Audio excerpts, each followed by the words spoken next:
अभी कुछ वक्तागण बता रहे थे कि ब्राह्मण लोगों को अपना यहाँ वर्चस्व हमेशा रखना है और उसकी कोशिश करते हैं, और जो आरएसएस और बीजेपी जो बनी है वो उसी उद्देश्य से बनी है। ये सच है कि आरएसएस जब बनी तो उनका उद्देश्य था कि ब्राह्मणी व्यवस्था को कायम रखना और हिंदू राष्ट्र के नाम से ब्राह्मण्यवादी राष्ट्र इस देश में लाना, यही उनका उद्देश्य था। लेकिन आगे चलकर बीजेपी आई और वो पॉलिटिक्स में चले गए।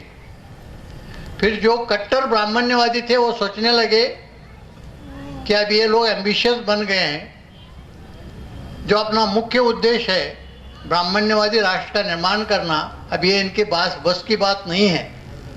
तो इसलिए उन्होंने अभिनव भारत नाम की एक संस्था, एक संगठन शुरू किया। और ये संगठन क्या करता था? ये संगठन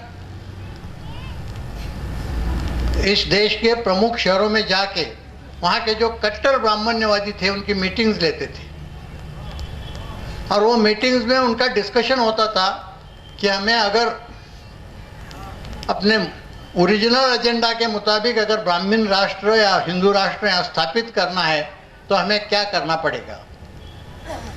तो इसलिए उन्होंने इस्राइल से डिस्कशन शुरू किया था, इसलिए उन्होंने नेपाल से भी उनका बातचीत चली थी, और नागा में जो बंडखोर थे उनसे भी उनकी बातचीत चली थी, और उनके में ये तय हुआ। और जो कर्नल पुरोहित थे, कर्नल पुरोहित आर्मी इंटेलिजेंस में थे, उनको काफ़ी पैमाने पर आरडीएक्स मिलता था, तो आरडीएक्स वहाँ से ले आते, और ये जो अभिनव भारत के लोगों को बम धमाका करने के लिए वो दे देते।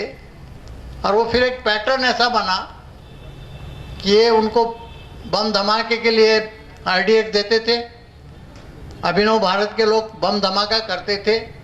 दूसरे दिन आईबी अलग अलग मुस्लिम संगठनों के नाम से उसे पब्लिसिटी देती थी, और जो मीडिया, जो ब्राह्मण्यवादी पूरी मीडिया है, उसे बहुत ज़्यादा पब्लिसिटी देती थी। ये सिलसिला कई दिन तक चला रहा। जब हेमंत करकरे ने ये 3 लैपटॉप हासिल किए, बरामद किए, तो उसमें उनके जो भी मीटिंग थे वो एक गलती किए थे जो ब्राह्मणों ने हजारों सालों में नहीं गलती की, वो गलती उन्होंने इस बार की थी। वो गलती ये थी कि जो भी उनके मीटिंग होते थे उसके वो वीडियो या ऑडियो रिकॉर्डिंग करके वो रिकॉर्डिंग वो अपने लैपटॉप में रखते थे। तो ऐसे 24 मीटिंग के रिकॉर्डिंग ये 3 लैपटॉप में थे। हेमंत करकरे क्या करते थे? हेमंत करकरे एक एक मीटिंग का जो ट्रांसक्रिप्ट है वो देखते थे, जिनके शक्ल जो भी बड़े बड़े नेता थे, पॉलिटिकल लीडर्स भी थे, रिलीजियस लीडर्स भी थे, बड़े बिल्डर्स और डायमंड मर्चेंट्स, ऐसे बड़े लोग भी उसमें थे। इंडिया के जितने इम्पोर्टेंट ब्राह्मणिस्ट लीडर हैं वो सबकी शक्लें उसमें थी। हेमंत करकरे एक क्लिप देखते थे और उसमें जिनके नाम थे उनको बुला के उनकी पूछताछ शुरू करते थे, इंट्रोगेशन शुरू करते थे। उन्होंने एक क्लिप देखी, दूसरी क्लिप देखी, तीसरी क्लिप देखी, ये सब लोग घबरा गए। और उसमें इतने खतरनाक इंफॉर्मेशन थी। उनका उद्देश्य भी स्पष्ट था। उनका उद्देश्य स्पष्ट था। एक ही मीटिंग का, अगर आप वक्त होगा मुझे वक्त देंगे, तो एक मीटिंग का मैं कुछ बौरा है 3 मीटिंग का उन्होंने ट्रांसक्रिप्ट किया। बाकी मीटिंग का करने के पहले उनको मारा दिया। 24 मीटिंग का उसमें बौरा था। 3 मीटिंग का ट्रांसक्रिप्ट करके वो इंक्वायरी कर रहे थे, तब तक बॉम्बे अटैक हो गया और उनको मारा गया। तो उसमें कि 2008 जनवरी में फरीदाबाद में जो मीटिंग हो गई, तो उसका जो ट्रांसक्रिप्ट था वो उन्होंने मालेगांव जो इन्वेस्टिगेशन हुआ उसके चार्जशीट के साथ जोड़ के रखा था, लेकिन वो चार्जशीट कोर्ट में जाने के पहले ही उनको मारा गया। फिर भी सबको पता था कि इन्होंने वो जो ट्रांसक्रिप्ट है, जो बौरा है, उसे जोड़ा है। तो उनके हत्या के बाद भी वो चार्जशीट के साथ वो जो ट्रांसक्रिप्ट है वो चला गया और आज भी वो ट्रांसक्रिप्ट कोर्ट में मौजूद है और ये पब्लिक डॉक्यूमेंट है, ऐसा कुछ कॉन्फिडेंशियल नहीं है। तो उसमें कि इम्पोर्टेंट पॉइंट मैं बताता हूँ, एक मीटिंग का है, ऐसे 24 मीटिंग हुई थी।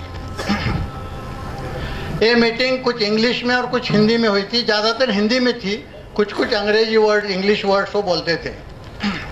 तो उनके उद्देश्य क्या थे, उनका पैटर्न क्या था, ये सब बातें उससे पता चलती हैं। पुरोहित, लेफ्टिनेंट कर्नल पुरोहित वो मीटिंग में बोलते हैं अपना उद्देश्य क्या है, विल फाइट द कॉन्स्टिट्यूशन। ये वर्क सर्विंग आर्मी ऑफिसर है पुरोहित, लेफ्टिनेंट कर्नल पुरोहित। पुरोहित बोलते हैं we will fight the constitution, will fight the nation, this nation is not ours. वो बोलता है एक जो संविधान है इससे हमें लड़ना है, ये राष्ट्र से भी लड़ना है, अपना राष्ट्र ही नहीं है। पुरोहित फिर आगे बोलते हैं we have to fight the constitution, we have to fight for our independence. अपने स्वतंत्रता के लिए लड़ना है, अपनी यानी ब्राह्मणों की। फिर वो हिंदी में बोलते हैं इस संविधान को मानना ही नहीं है, नॉकिंग डाउन ये एक ही तरीका आवश्यक है। ये संविधान को हमें मानना नहीं है, इसे खत्म करना एक ही तरीका है। फिर उपाध्याय करके वो भी रिटायर्ड आर्मी ऑफिसर है, वो बोलते हैं this constitution is not applicable to us, will not be accept